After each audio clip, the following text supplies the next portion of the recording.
Yikes. Yikes, Now, that's I mean, right. drinking happens at those concerts like that, but my word, reel it in. Oh my bit. gosh, and you better drink water, lots and lots Yeah, of water. good It not point. only dilutes the alcohol, but it keeps you hydrated. Absolutely. And that's something alcohol doesn't do. So No, it does not. Yeah.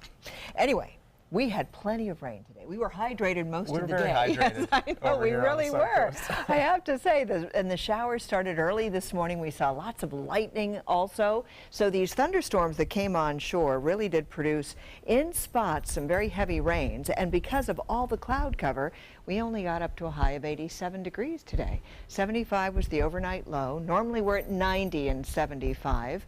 And obviously, as I pointed out earlier, in 1984 there must have been a lot of sunshine because it was 98 degrees on this date back then.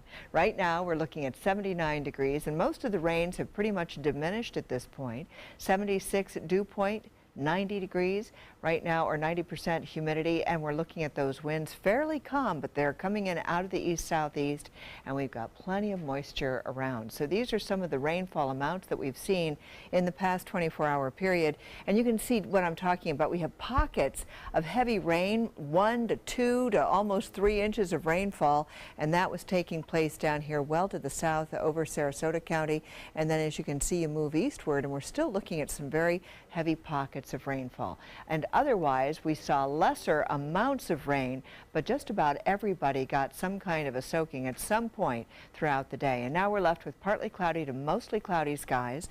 We have other showers that are out here in the Gulf of Mexico, but they're kind of on the way out. But later on throughout the overnight time period, we'll see more showers developing, moving on shore tomorrow morning, and then throughout the morning hours, all the way until 2 o'clock in the afternoon, we can expect about a 60% chance of rain.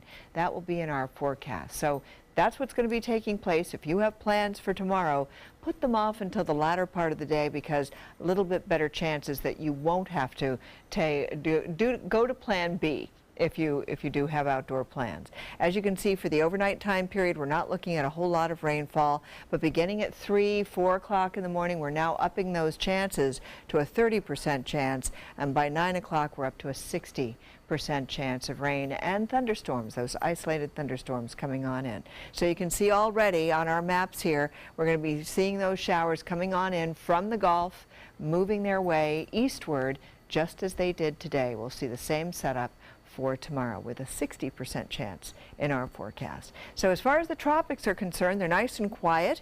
We're not expecting any development for the next 48-hour period. That's always a happy thing to tell you. And we're also looking at boaters seeing winds coming in out of the south at 10 knots, seas 1 to 2 feet with a light chop out on the bay. Temperatures will be in the 80s, once again, high 80s. There is always the opportunity for getting a sunburn around here, so make sure that you do cover up. And we are looking at those scattered storms throughout the day up until about 2 o'clock tomorrow. Partly cloudy skies, otherwise 76 degrees for the overnight lows. And then those isolated thunderstorms with a 60% chance of morning to afternoon showers. And then during the evening hours, we're only calling for a 90%. 20% chance of rain with a high of 90. So this is what we look like for the rest of the work week forecast. We're looking at a 40 to 50% chance of rain. The best chances actually are going to be tomorrow morning. Adam?